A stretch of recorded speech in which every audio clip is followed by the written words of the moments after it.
In today's video, I'm going to show you how you can remove background for video, photo, and anything using Canva. So this link available on my description for easy access. So first, I'm going on Canva. Just select any region. So I select a template. Interest to use this template. Just click on here. Then select anything. So I select a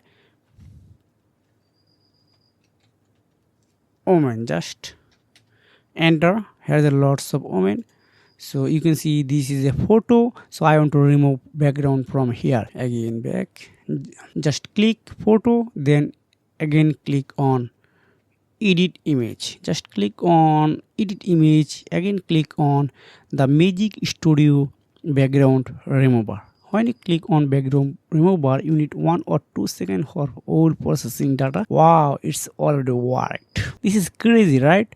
So I again want to remove another one.